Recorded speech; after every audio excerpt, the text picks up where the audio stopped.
Hello, welcome to the World Stem Cell Summit. We're excited to be here from Mayo Clinic. We're from the Center for Regenerative Medicine. We are looking at building a national ecosystem where we're focused on regenerative biotherapeutics and the importance of collaborations. I have my colleagues here with me today. I'm excited to be joined by Dr. David Lott, Dr. Guonjon Bu, Dr. Abba Zubair, and Dr. Saranya Wyles. We are going to be talking about the enterprise, which is Mayo Clinic in Rochester, Minnesota, in Jacksonville, Florida, and we have 2 campuses in Arizona and Phoenix and Scottsdale. So before I start any type of presentation, I always like to talk about the mission. And as we look forward to our 2030 mission, it's really time to focus on teamwork and collaboration. And as we're looking to lead cures in an innovative ecosystem, we are looking to develop, manufacture, and deliver these novel products. As we look at unmet clinical needs of the patient, we are certainly a patient-centric organization. We are looking to move forward with several different aspects of biomanufacturing, and you're going to be able to hear about some of those today. One of the things that we're doing is we are right now building a senior team with industry experience that's going to cover process development, manufacturing, quality assurance, quality control, and analytics. As I mentioned, this team structure is across the enterprise. We are working with other organizations such as Resilience that excel in technology and driving automation and efficiency in processing. We will both have process development labs in our new space. Our space is called Destination Medical Center, where we have 1 Discovery Square, and right now building up spaces in 2 Discovery Square. So 1 Discovery Square, we have a large GMP facility, and we'll be adding on process development and quality control areas into 2 Discovery Square. We're also working on an accelerator that the Center for Regenerative Medicine is working on with another company and Mayo Clinic Ventures to close on a fund that would accelerate companies' the Mayo Clinic discovery technology, and bring it into startups in a short period of time. We are also, as we look across the advanced biomanufacturing, looking for partners to be able to work with us in some of the different areas. So how do we are in the process right now of, I would say, what we call pivoting to cures. The first 10 years of the center was really focused on education and building the infrastructure. I'm grateful for Dr. Andrew Terzik's effort in this. You'll be able to hear about some of the education from Dr. Wyles in the panel discussions, but building a Ph.D. in regenerative sciences and other things, we are looking at how do we build for the workforce of the future. And then being able to engage with other companies as we move the technologies forward. So you'll hear a lot about training and retaining regenerative medicine scientists in the field as we move forward. So when you think about Mayo Clinic, it's run by physicians. The research, the unmet clinical need is dictated from the care that we give, and then the workforce and education really is there to support what we're doing at the center. These are some of our practice priorities over the last 2 years. The center, as well as several leaders, have worked on a strategic roll-up plan to look and see what's important for the center as we move forward. Some of these are malignant and non-malignant cell therapies. We all know the importance of immunotherapy right now, and that's across the enterprise as well. We're developing in-house technology where we have our own IP, gene and viral therapies. Especially looking at gene editing. There's a lot of use for viral vectors as we're determining, what should be made in-house here at Mayo Clinic for viral vectors and what we should be outsourcing and working with others. You're going to hear today about biomaterials and tissue engineering from Dr. Lott. We work on extracellular vesicles. There's been technology that has moved to a startup from the center, very exciting. And then we also look at phage therapy that's more of an outsourced practice priority, as well as synthetic biology. So some of the products for patients that we've been working on, novel products or cell therapies that we use in inflammatory diseases such as IBD, and then looking at malignancy as well as hematologic diseases with CAR T. Very exciting as we're putting together combination products with CAR T, looking at solid organ therapies. Also exosomes, I talked a little bit about that, untreatable wounds, bioprinting is definitely something exciting. You're going to hear about a little bit about that later on, as well as iPSC cell banks. We really feel like that is more of the future of cell therapy, and Dr. Bu will be talking about that.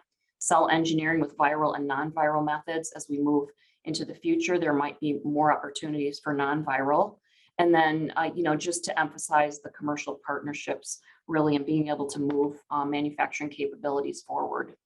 So as we talk, you'll see we work together as a unit, the center across the enterprise, Rochester and One Discovery Square, focused on cell engineering and exosomes.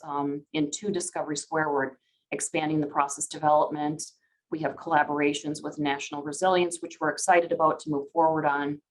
Florida has discovery and innovation in regenerative immunotherapeutics, as well as innovation in transplant. And then you'll hear from Arizona about tissue engineering, and biomaterials. They also focus on immunotherapy and collaboration in what we're calling Discovery Oasis, which is greater than 250 acres that we've acquired, where we're looking at building an ecosystem there as well.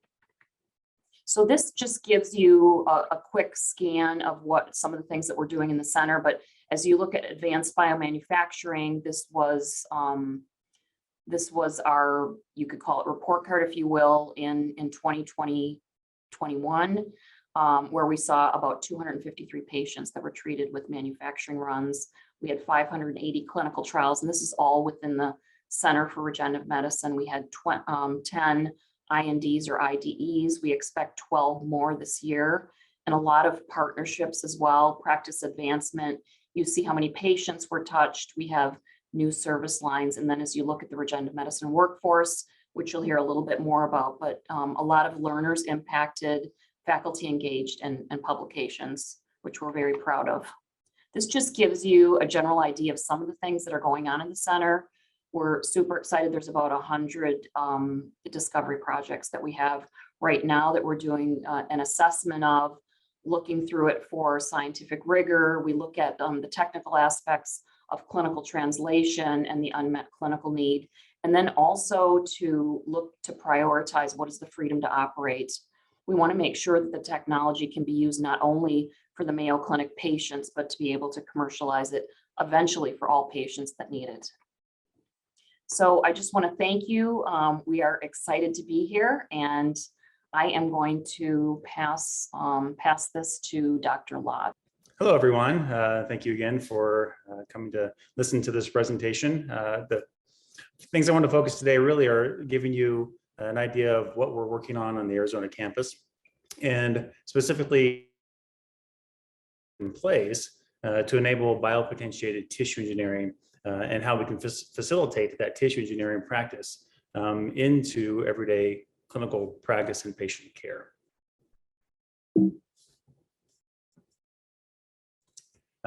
Looking at our priorities within the enterprise, we have two main priorities, the advanced biomanufacturing, understanding what it takes again to create some of these products, and then practice advancement, being able to get these products into patient care. So specifically looking at what we're doing in Arizona in the advanced biomanufacturing component is really, again, focusing on the tissue engineering side of things. And so with this, we're trying to develop GMP grade manufacturing capabilities for some of our tissue engineering products. In order to do so, again, we have to create an infrastructure that allow us to do that. The first thing, again, is understanding or having a definition of specifically what we need in order to create this facility. So this needs to include everything from the ability to do the medical imaging, to create 3D modeling, and understand the mechanical design that goes into these specific products and scaffoldings. We have to be able to actually do the manufacturing component. So everything from 3D printing, 3D bioprinting, which allows us to do surgical guides or devices in both acellular and cellular scaffolds, electrospinning, and decellularization technologies.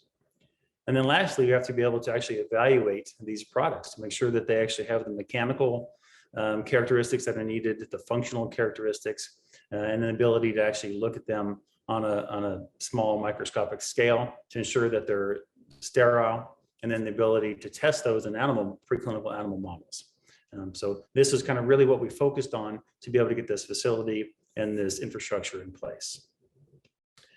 So what we've created is both a incubator lab space that allows the development of concepts and ideas, and then the ability to translate those operating practices we come up with in that incubator space into a clean room environment so we can replicate that. And that clean room environment then allows us to take these products directly from the 3D bioprinter and place those into patients, or to modify those further in other clean room spaces. So currently we have 2 EnvisionTech 3D bioplotters. We have more bioprinters coming into place in the clean room. We have a lot of Forms Lab 3D printers that allows us to do a lot of our modeling and early scale manufacturing. And then electrospinning units, one that allows us again to do this in an incubator type of lab space. And then an electrospinning unit within the clean room that we can do either electrospinning products or electrospin onto a 3D printed scaffold, or whatever combination we may need to use. Once we get the concept and we get the machines into the clean room, it can't stop there. We have to be able to understand all the different components that go along with it. And so we're further developing a lot of the processes of understanding what the regulatory side of things are for this. Understanding the process development components that we need to be able to utilize this technology. And then doing thorough quality assessment, again, to make sure that these products are really at the quality level needed to be able to be placed into patients. And then lastly is we have to be able to figure out how we can disperse these products. So not only locally here in Arizona per se, or throughout the Mayo enterprise, but we're doing these, we're creating these products for the betterment of humanity, for the betterment of patients. And so how do we disperse not only these products, but these capabilities to other hospital systems so that they can use the similar types of technologies. A big part of what we do is in partnership with our human cell therapy lab. So in addition to the 3D printers and electrospinners, we have a great partnership to Dr. Allickson's point in terms of, again, collaborations and partnerships on making sure that from the cellular manufacturing side of these biopotentiated tissue engineered structures are held to the highest standards, the same thing that you would be using for pure cellular manufacturing. The other side of that now is once you have the infrastructure in place, you have to have the ability to take it from concept all the way through to patient care. We've tried to do that in a variety of different ways. The first way being coming in and partnering with the different clinical departments. I know I'm speaking to a wide audience here, but the concept is in place no matter where you are or what environment you tend to practice your science in. It's understanding what the needs are, partnering with people who can define what those needs are, and then not necessarily relying on them to create that action plan, but you have the technology, you have the understanding of what it takes to create that technology. How do you come alongside that partner who has a need and create that vision and that action plan for that specific need? And here within Arizona, or sorry, here within Mayo, that we're allowed to be able to come in and again, partner with these different departments and help recruit and develop talent within their department, specifically within regenerative medicine, to define, develop, and can support that product manufacturing component within that specialty so that they have pipelines within each of their specialties to again, further help with their patients. That again includes everything from understanding these different pathways and different pipelines, and serving as a catalyst for different industry partnerships. Lastly, want to be able to kind of to facilitate these technologies into, again, true new service lines that can further benefit patients. So that's how we approach our needs and how we come across and partner with our clinical partners.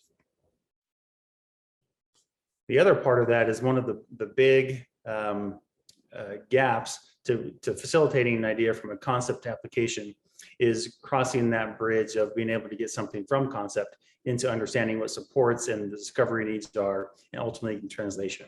And so we have a process throughout the enterprise where we, again, come alongside the person that has a concept and help them further develop that concept. And that's everything from a regulatory side of things to the actual translational research components. Understand what supports systems they need, and we have specific personnel that are there to help better understand how we can support those needs. Understanding what sorts of lab space or funding or instruments or animal facilities are needed. And then lastly, what types of application areas do these patients need in order to actually get, or sorry, do these researchers need in order to actually get these into patients.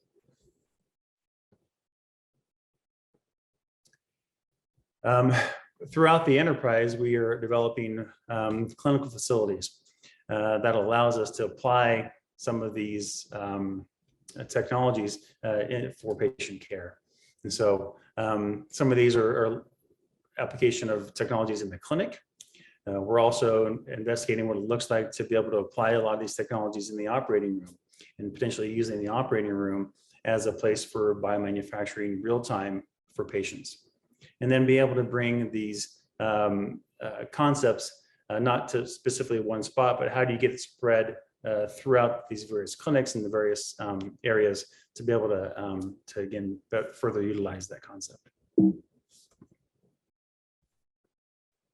And then again, you have to have the support that goes along with it. And so this is a fully designed that was actually started by our partners in Florida to really, again, come alongside clinicians in the area where we're trying to get these into patients, and make sure that the scientific rigor and the regulatory standards and protocols are upheld to, again, to the highest standards. The last part of this is how do you get an idea from a tissue engineering side, again, specifically into this workflow. So what does that workflow look like? So as a surgeon myself, the things that we're trying to reconstruct or regenerate is always led by some sort of imaging, either through CT scanning, MRI technology, 3D scanning, whatever it may be. And so we need to be able to implement these tissue engineering concepts into the clinical practice so that it makes the translation through the process much easier. So we can take those images and then we can have services that the clinicians can select, everything from creation of a model to a surgical guide to BTE, which stands for biopotentiated tissue engineering. So what are you needing to do with this imaging information? Because that's really where everything comes from. Then we have to be able to have design teams, because we can't necessarily expect our clinicians to understand the design components. And because the body and different body functions are so vast, it's really important to have specific teams that can, again, partner with the clinicians to truly understand what are the needs for these scaffoldings or products that we're creating for these patients, or have a specific design studio for a lot of these technologies. Once we've gone through there, again, now we can actually use a lot of this information to better help patients. I can speak firsthand when I'm trying to explain a specific surgery. I can a lot of times see patients' eyes kind of glaze over, because it's really difficult for them to understand the concept without seeing something and holding something. So we can create 3D models or virtual reality or different components with that information that then helps with patient education. And then lastly, we were able to, again, take these and actually apply these to clinical treatment. Again, everything from using surgical guides in the operating room to implants or point of care manufacturing. So just to give 2 quick examples of how we're doing this clinically now, here in Arizona with the tissue engineering components. Again, coming along a partner with the cosmetic surgeons who do a lot of reconstructive surgery, and identified a need for nasal reconstruction for patients that have had most, if not all of their nose removed typically for cancer. And understanding what those needs are, and then applying those same concepts to everything from reconstructive surgery to rhinoplasty, right? To more of the cosmetic side of things. So here's what that concept we just talked about can look like in real time, is taking a 3D scan of a patient, and the quality of these scans are absolutely amazing. So you can really isolate the specific components that you need and understand, okay, where do we need to go to reconstruct this nose for this patient? And then the patient can sit down with the clinician and say, okay, here's my face. We're going to superimpose this nose, and we can fine tune that to make sure it's an optimal match for that patient specific face. And from there, we can do our tissue engineering. So we can take that model and create that into a scaffold of that exact shape. And we can use that as our scaffolding to implant to reconstruct the nose. Or if we need subunits, we can 3D print molds that allows us to create specific components within that patient's nose. So what are the struts that help hold the nose open or define the shape? And then be able to create those, again, with cellular components in it, whatever it may need to be able to further develop that, have that tissue to be able to grow. Then take that concept, and you can do some of this within the operating room. So again, the operating room is that point of care manufacturing, and have that applied specifically within the operating room. One of the more advanced areas that we have is being able to 3D print or 3D mold scaffolds for laryngeal regeneration. So the same process, we can take a CT scan, understand the need to reconstruct the larynx for a specific individual, and everybody's larynx or voice box is different. So we can create a patient-specific implant for that patient and use that as a reconstructive implant, so people don't have to have their voice boxes removed. And so this is kind of what that looks like. Here you can see a patient who has had one of these implants in place, and it's the patient's left side, which is on the right side of the screen over here, is the reconstructed side. And you can see that there really is not a significant difference, other than some defects that we left purposely for the patients to be able to breathe, in terms of overall healing. This is about, this picture is about 3 years out after the first implant. And so you can see that not only is the infrastructure capability there, the workflows are being figured out, but the technology is there to be able to use some of these things in patients now. We just need to further define what some of these processes look like. So thank you very much for your time. It's my pleasure now to introduce Dr. Bu, who is the Associate Director for the Center for Regenerative Medicine on the Florida campus. And I will stop sharing. Thank you, Dr. Lott. So my name is Guonjon Bu. I'm the Associate Director for Center for Regenerative Medicine at Mayo Clinic, Florida.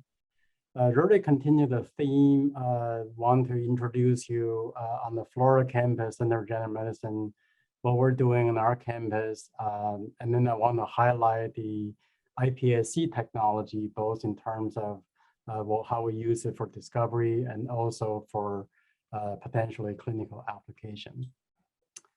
So really on the Florida campus, really I think we exemplify what Dr. Allickson talked about, the ecosystem where we have teamed to drive discovery, and also translation and application as continuum.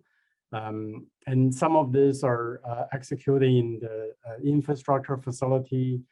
For example, we have neuroregeneration lab where we model disease and utilizing primarily iPSC technology.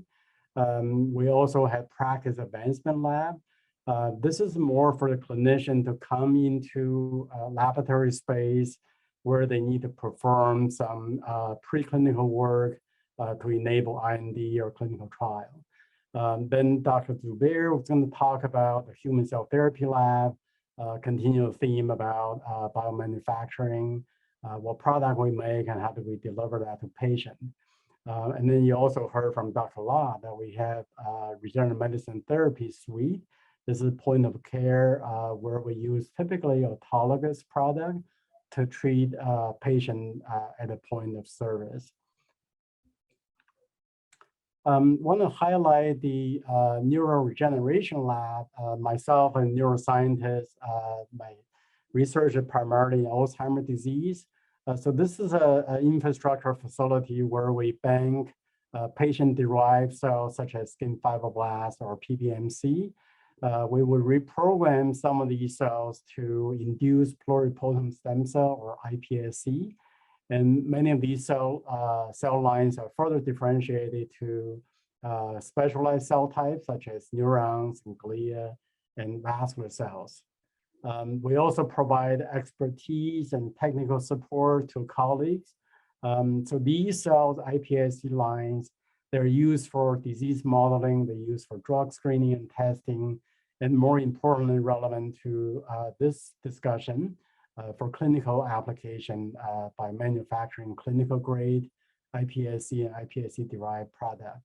And you can see these pictures just showing that these are skin fibroblasts or PBMC harvested from blood. We will use a Yamanaka factor, typically either episomal method or Sendai virus method for reprogramming. And you can see some of these iPSC colonies.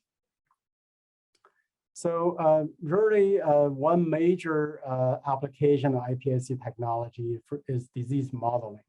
So typically, as I mentioned, we would generate these patient-derived cell lines, reprogram to iPSC. Sometimes we generate so-called isogenic lines, so either correct the mutation or introduce a disease-associated mutation. We will then differentiate iPSC to different cell type. In the areas of my research, they will be neuronal cells. And then these cells will be utilized to, to characterize disease phenotype, performing molecular profiling, really to inform what are the target we can identify or develop medicine toward to eventually treat patient. And here, just one example, we use the so-called cerebral organoid or mini brain technology from iPSC. So this is, we published a protocol last year where we, through a 1 to 2 months period of time, we will produce these cerebral organoid. They're actually about 3 or 4 centimeters in diameter. So the process involves embryo body embedding and then change to neuronal induction medium and eventually expansion medium. And you can see that this is just how they look like at under bright field. If you look at the stem cell marker, you can see over time, stem cell marker disappearing, giving rise to neuronal marker in this case, because this is a neuronal cerebral organoid.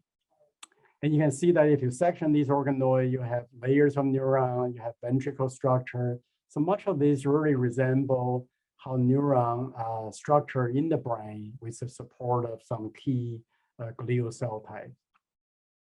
And this is a study we performed recently where we utilize the organoid system to study how ApoE regulate lipid metabolism.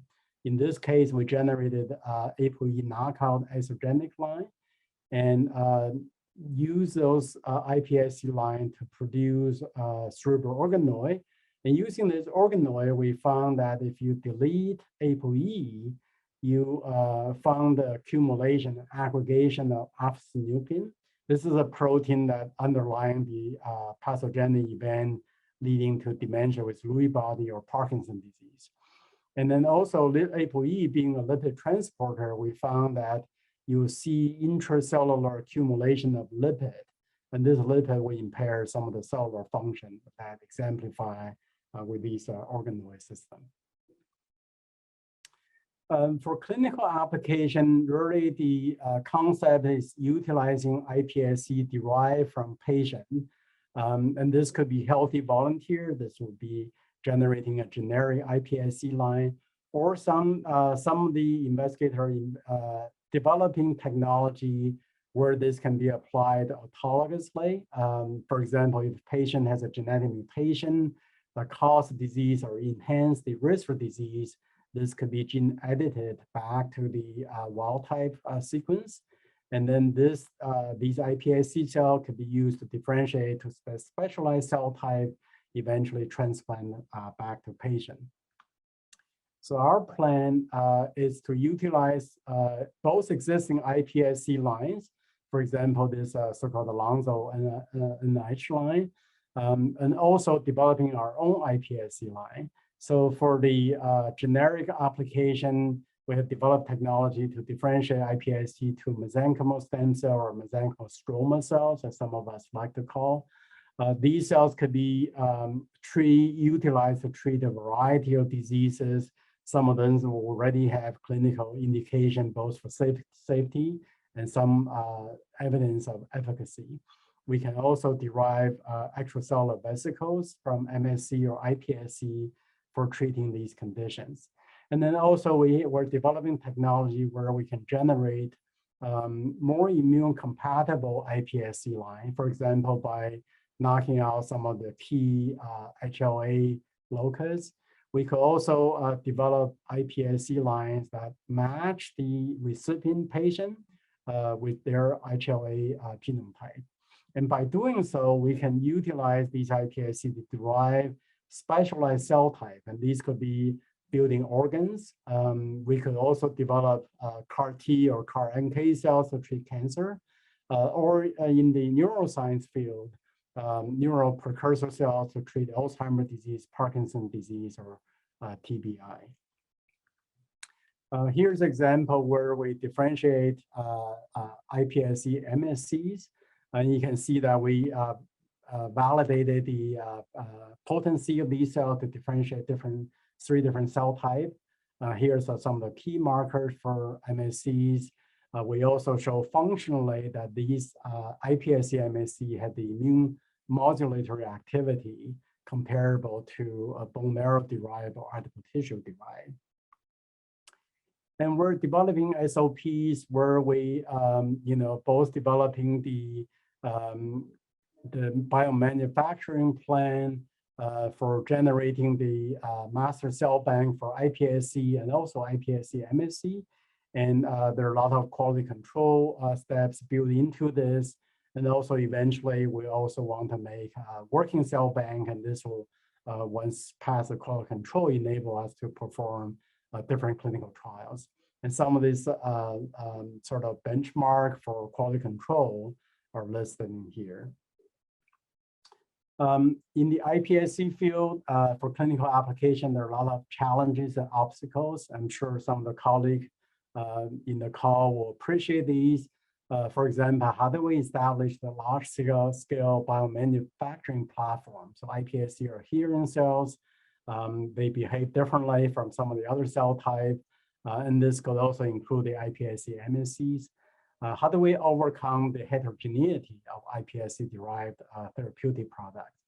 How do we, if we had to source some of the cells that's either impure or not fully differentiated, how do we do that safely? And then the stability and safety, iPSC by definition have pluripotency to differentiate any cell type or could cause cancer risk. So we want to make sure we want to use only differentiated cells, sometimes actually terminally differentiated cells. And then how do we predict the therapeutic potency, in particular in the early stage of biomanufacturing?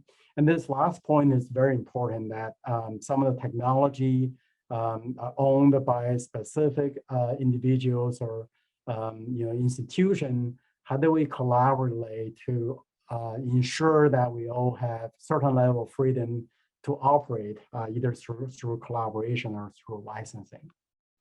In terms of biomanufacturing, we are collaborating with Hitachi company, and we're getting one of these automated machine.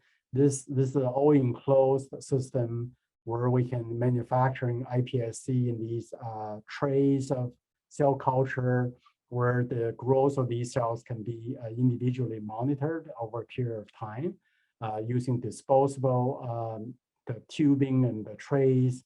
We can manufacture over 1 billion cells over a period of about 2 weeks. And then in terms of facility on the Florida campus, we'll build a iPSC specific manufacturing clean room, GMP clean facility. And we're also in the process of constructing a new facility, which will begin later this year. So I just want to acknowledge people working in the neuroregeneration lab, also the Mayo Clinic CRM Florida team working in the POW lab and human cell therapy lab, and also Dr. Allickson's leadership in supporting some of this technology. So with that, I'm going to pass on Dr. Zubair to talk more about human cell therapy lab and then the Mayo Clinic campus at Abu Dhabi. Abba? Thank you very much, Dr. Bu, for passing the baton on me. So I'm going to focus on what we have been doing, translating what has been developed in the basic research lab to the bedside, basically manufacturing clinical grade cells. Now, my role has been, I've been the director of our GMP facility for nearly 19 years until last year when I took another role at Mayo Clinic Abu Dhabi, though it's yet to be Mayo Clinic Abu Dhabi. Currently is called Sheikh Shabood Medical City, which is a joint venture with Mayo Clinic, and in few years is anticipated to be Mayo Clinic Abu Dhabi. As you all know, there are three main campuses that comprise the Mayo entity: the main Mayo Rochester, Phoenix, and Florida, Jacksonville, Florida. But in the near future, hopefully Mayo would go international and we would have Mayo Clinic Abu Dhabi.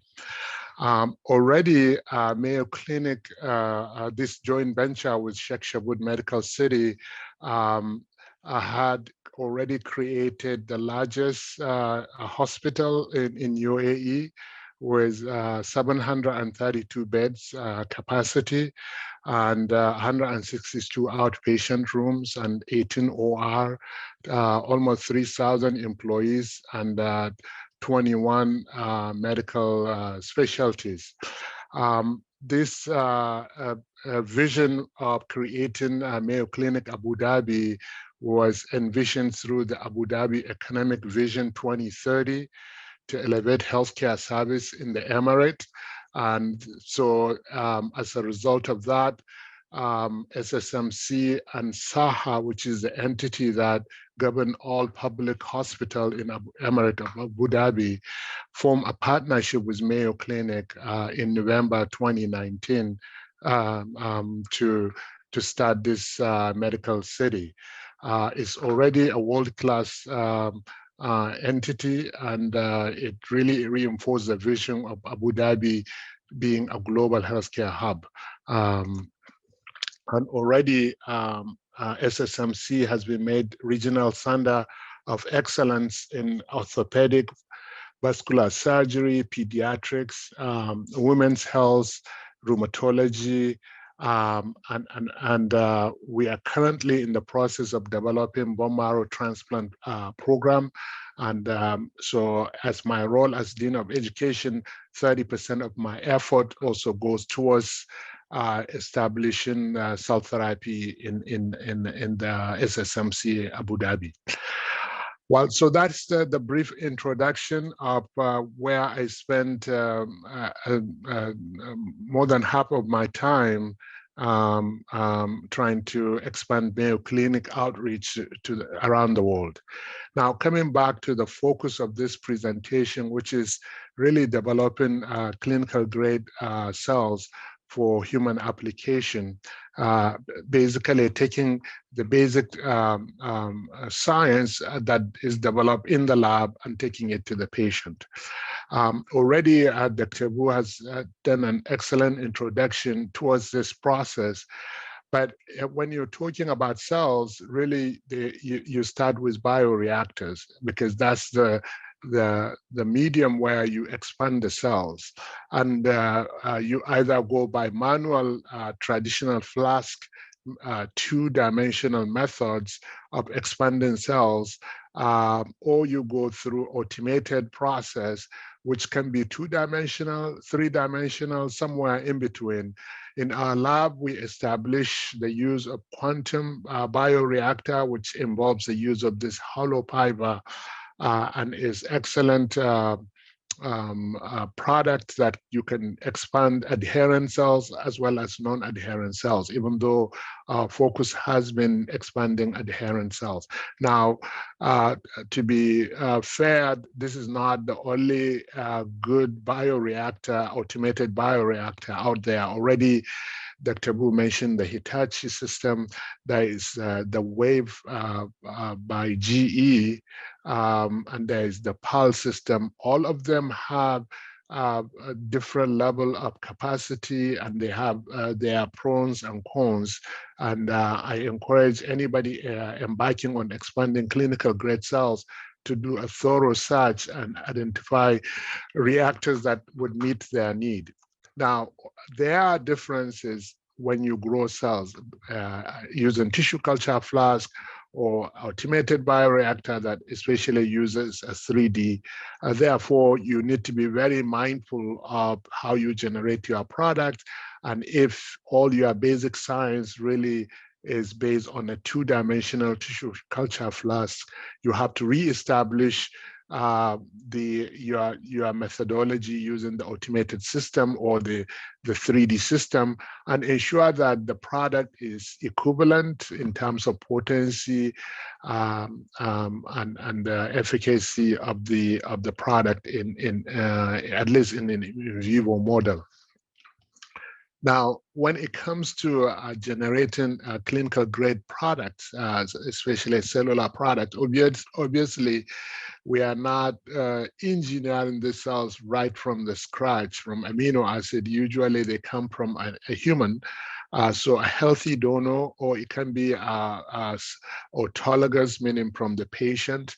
The key thing, especially in the setting where you are embarking on healthy donors, so the approach is an allogenic form of therapy where a healthy donor is given cells to patients.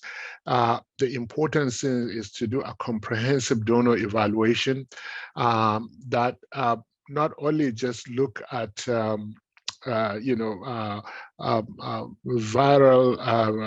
exposure to viral organism or viral microbial organism that are known to be transmitted from a person to person, but also to look at the overall health of the donor, not only in terms of from the perspective of the quality of the cells the donor can provide, but also from the perspective of the capacity of the donor to be a donor, meaning how safe is it for that donor to donate.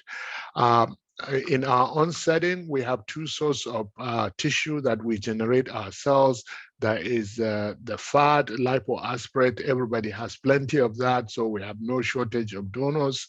And then from bone marrow aspirate, that usually we get also healthy young donors to donate. And this can be done as not necessarily in the OR, but in a procedural room. The key thing, the first step, is to really ensure that the technique or the approach of harvesting the tissue is done in a sterile manner so that the product is not contaminated. And once you generate the first set of cell suspension from the tissue, you ensure the sterility of your method.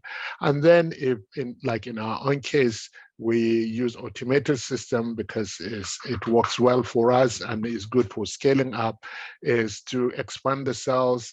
And this is where the count, the viability, and also the sterility is very critical.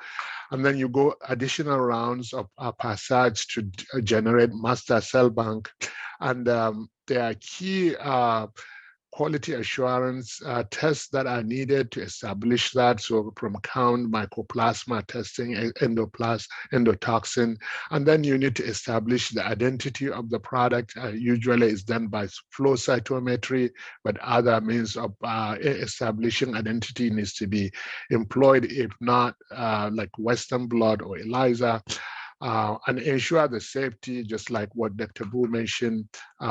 You want to be sure that your product is not transformed, so to homogeneity, stability of the chromosomes of that cellular product is important. And you need to look for adventitious agents that may be contaminating the product. This could be both known and unknown. The unknowns tend to be looked at through cytopathic changes of some cell lines that are exposed in vitro and then evaluated, or it's through an in vivo analysis.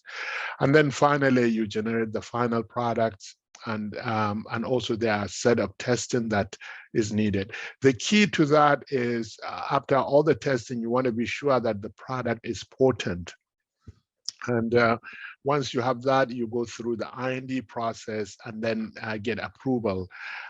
These are some of the clinical studies that are currently supported in Florida.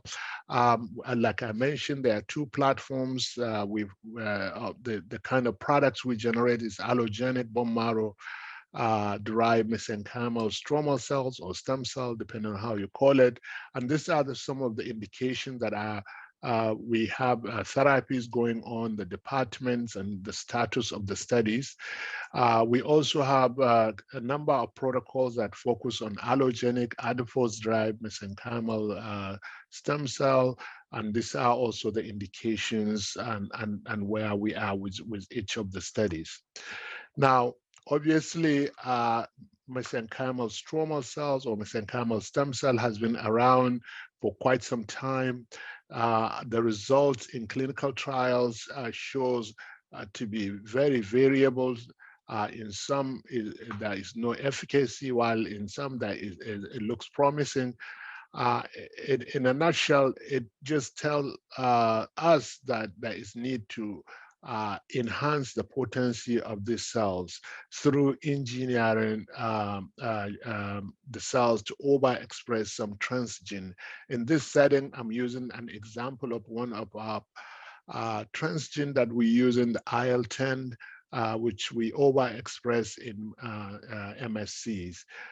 So generally, we develop the protocols and did all the basic analysis in our basic research lab. Once we have the protocol established, then we translate that into a clinical setting or clinical grade GMP setting. In our own setting, we're using the quantum again to expand these engineered MSCs. Basically, we use mRNA approach. This is very deliberate because we wanted to avoid the use of virus to transfect our cells, and we also wanted the transgene expression to be transient because again, there is we know that if you overexpress this transgene, for example, not only maybe IL-10 may be fine to be secreted continuously and create immunosuppressive setting, but other transgene like VEGF or ENOS may not be suitable for it to be overexpressed for a longer time. So we selected deliberately mRNA method so that we generate transient expression.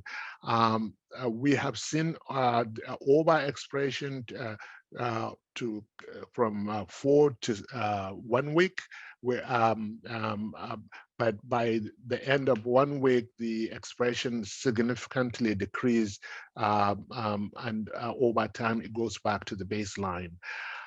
So once we have the mRNA and we use lipopectamine to transfect the cells, and then we using the quantum. This is the layout of inside of the quantum, that it has 2 loops, the IC loop and the EC, which the IC is intracellular or extracellular. And through that, we can be able to isolate either the conditioned media and do analysis and generate even EVs. And then we can harvest the cells and use them therapeutically. Obviously, all our products, when we generate, had to go through rigorous testing and quality assurance that has been highlighted previously. We also evaluate to show that actually we can detect, IL-10 RNA in the cells. So clearly here we can see overexpression of the IL-10 mRNA after the transfection. And this is, we also do ELISA to look for excretion of the IL-10 in the conditioned media. And clearly you can see that engineered MSC is much, much higher. They express IL-10 at much, much higher level than the naive MSC. And then finally, we show that actually this translates into immunosuppressive activity, where we show that the engineered MSC are actually much more effective in suppressing T-cell proliferation compared to the naive MSCs, or relative to the control, which is rapamycin, which is an immunosuppressive drug. So in a nutshell, it is feasible to generate clinically relevant quantities of engineered MSC that overexpress in this setting IL-10. We have others product that overexpress VEGF and eNOS and IL-6, and we are able to scale this production in a quantum bioreactor and establish that this is definitely feasible. So I will stop now and pass this on to Dr. Wyles, who would go through some of her research activities as well as her role in educating our staff and learners and the general public about regenerative medicine. Thank you, Dr. Zubair, and thank you, Dr. Allickson, for your invitation. I'm delighted to be sharing about our education efforts at the Center for Regenerative Medicine at Mayo Clinic, and really tell you about how regenerative medicine has reshaped education. At Mayo Clinic, we're guided by the primary value that the needs of the patient come first. And our patient needs are constantly changing. So in the current landscape, patients are increasingly presenting to our clinics and inquiring about stem cell therapies and exosome therapies and new technologies that they've heard of in the news, read in in-flight magazines or other areas.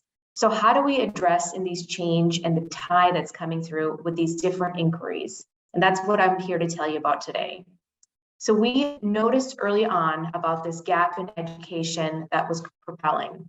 So this is the gap in the specialized workforce. So here, this is a supply chain that you'll see of how regenerative medicine platforms are being translated from the bench to the bedside. On the left, you see regenerative medicine portals, which is focused and built on the platforms of developmental biology, systems biology, pharmacology, genomics, all discovery sciences that are plugged into the supply chain and trained in scientists that know these platforms well. But on the right, you see that the procedures or the clinical aspects of surgical and medical specialties spanning from radiology, transplant, surgery, and medical specialties are not yet plugged into this pipeline. And this is an important aspect that needs to get connected for us to adequately address these different changes that are coming through regenerative medicine. And that's where we saw the opportunity that presented itself that we can make an impact in this field and standardize education early on, especially for our regenerative medicine colleagues that are training in medical school, residencies, fellowships, so that we can better educate our patients. And today I'll tell you about the different efforts that we put through to training this next generation workforce. At Mayo Clinic, we have established the goal of the 2030 Bold Forward mission.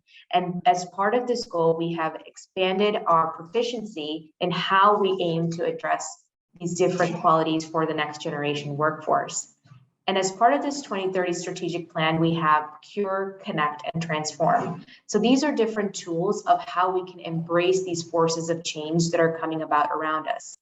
So how do we cure more patients by developing and manufacturing and delivering these innovative regenerative therapies and better educate our students about these different curative platforms? How do we next connect our learners across the nation, across the world, and empower this new workforce of regenerative sciences and medicine? And finally, transform. So how do we transform our current standard of care so that it's more accessible, affordable, and really a practice that is health driven towards health equity? So those are the different values that really drove how we developed our education curriculum. And this is a blueprint that I'll share with you. So when we first recognized this gap, we knew on the left that patients were coming in seeking regenerative medicine options. And we also recognize that there's a deficit in the medical school curriculum where regenerative principles are lacking, and there's limited professional experience in regenerative care. And that's adopting both healthcare workforces from the medical students or the healthcare professionals all the way to nurse practitioners and the healthcare professionals on that spectrum as well. So we wanted to address this curriculum deficit. We also recognized that there was a shift in how we were treating disease, that is shifting from fighting disease to restoring health. So these are the concepts that we aimed to build into the curriculum.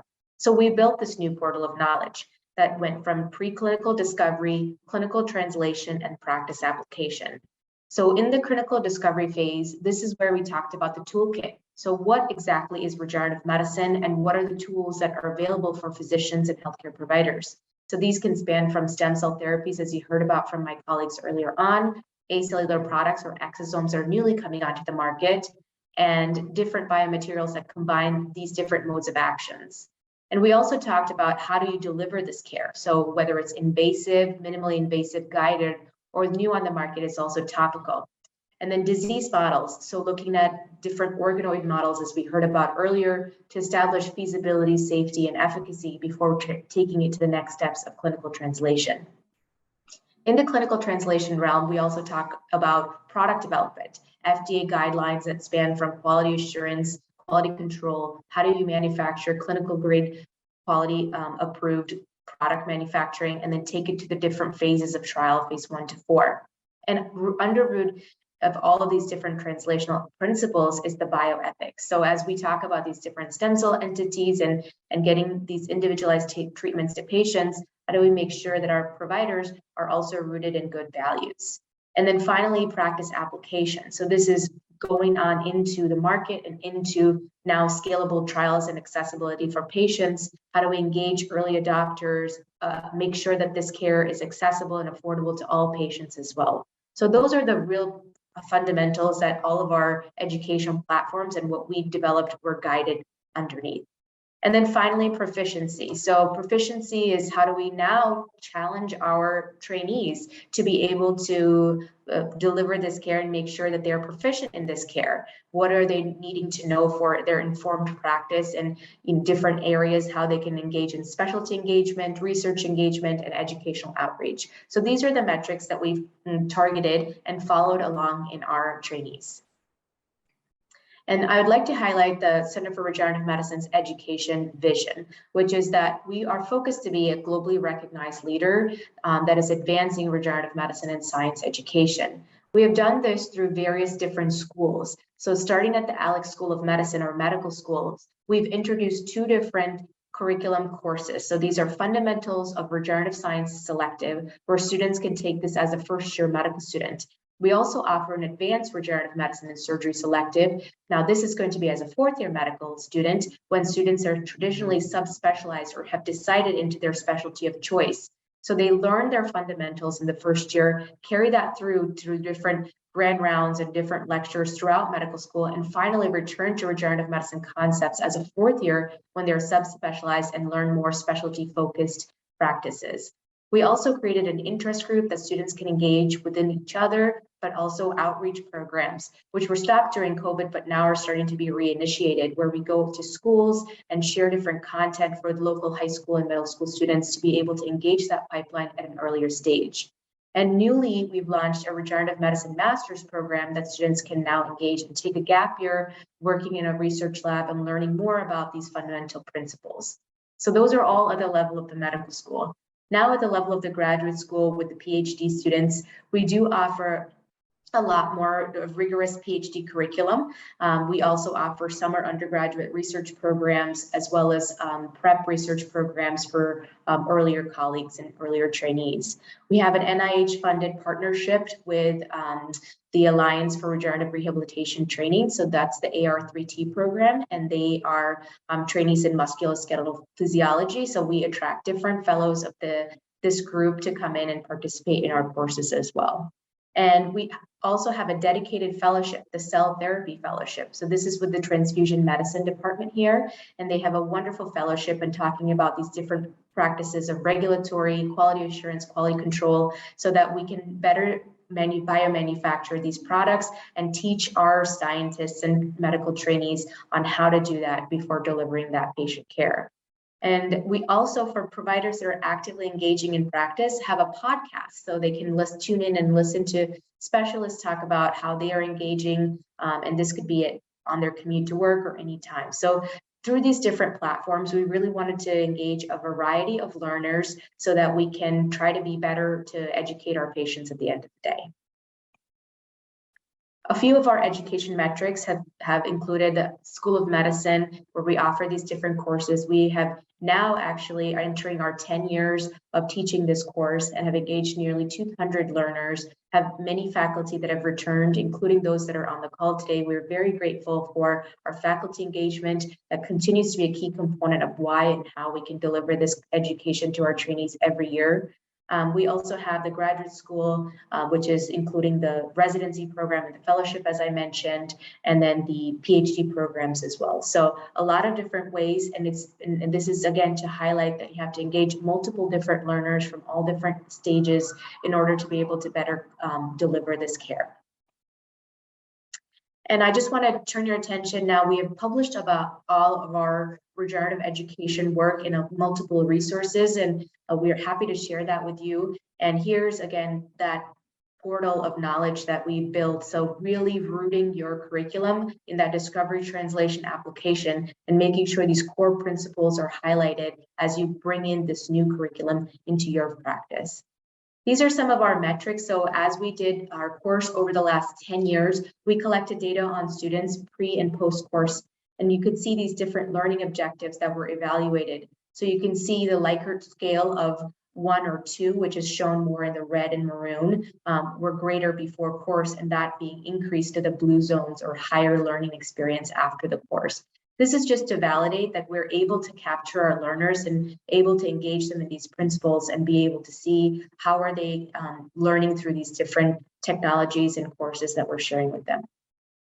And finally, with the COVID-19 pandemic, we shifted our course into the virtual platform, but wanted to make sure that our students were able to retain that information and actively engage and participate. So we shared this digital curriculum and published the content that was offered for our students. So through this online toolkit, we actually found it to be a very engaging platform nonetheless. We invited patient actors that provided simulated experiences. So they would ask our students questions like, tell me more about the stem cell therapy, and is this the right option for me, doctor? And then the students would have the option on the other side to engage with that simulated actor and answer those questions. So when real life scenarios get posed to them, they would be prepared to answer these questions.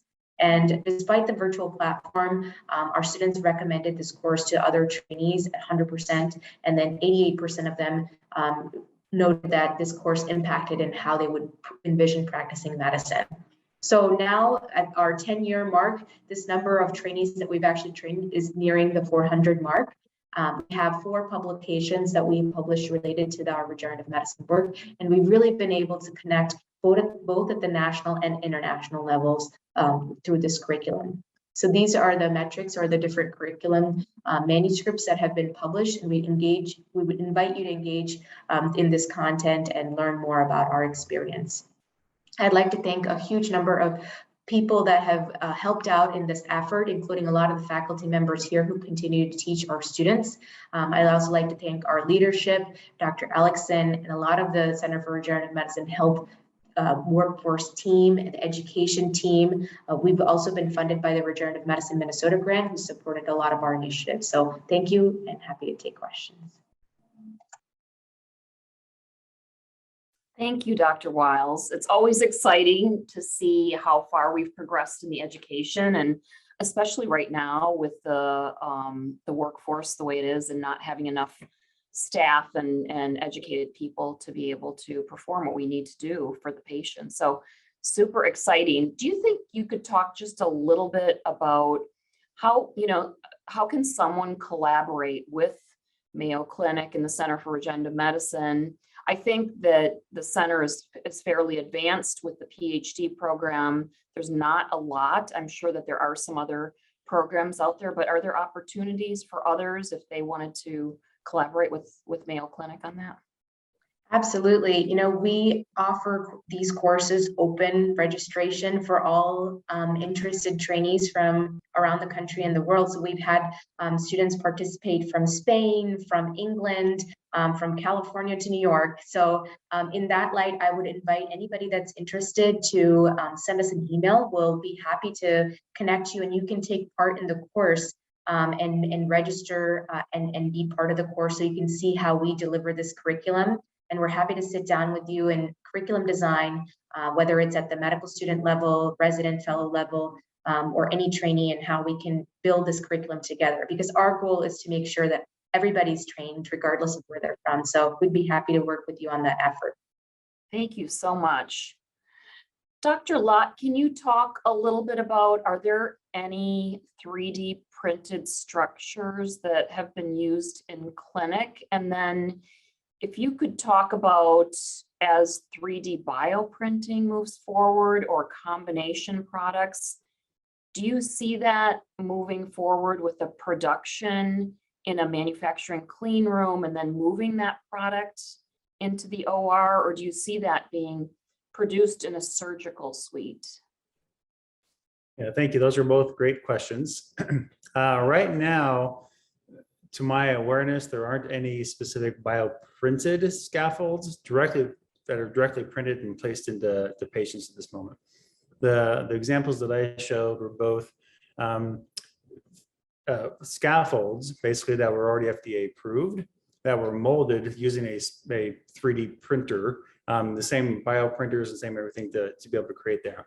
We're doing the 3D printed, 3D bioprinted scaffoldings now in large animal models, kind of preclinical models.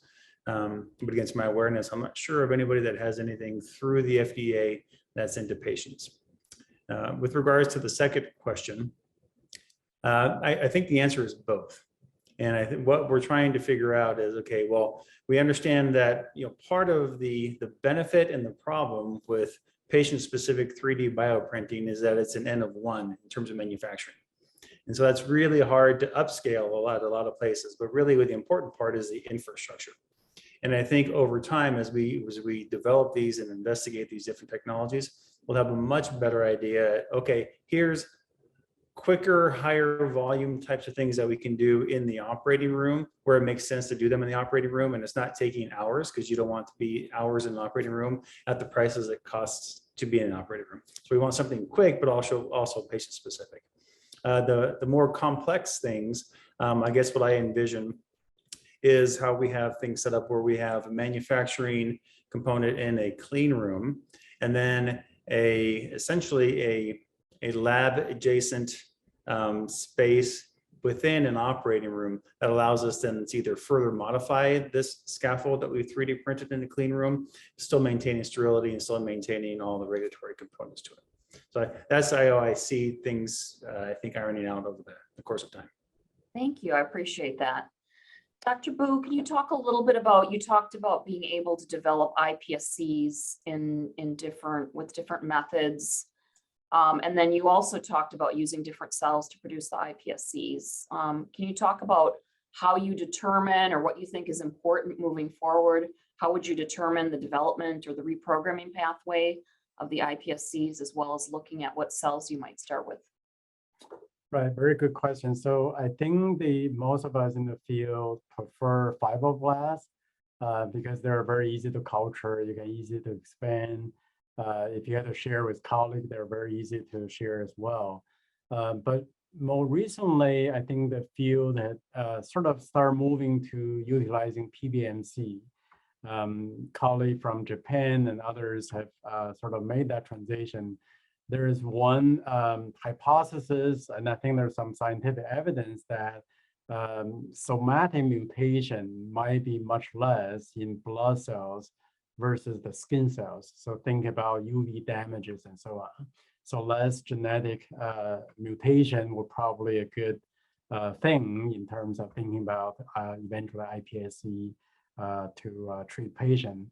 In terms of reprogramming method, early method in focusing on really a very aggressive viral method. And that could include the lentivirus and retrovirus, but they're very efficient in terms of reprogramming.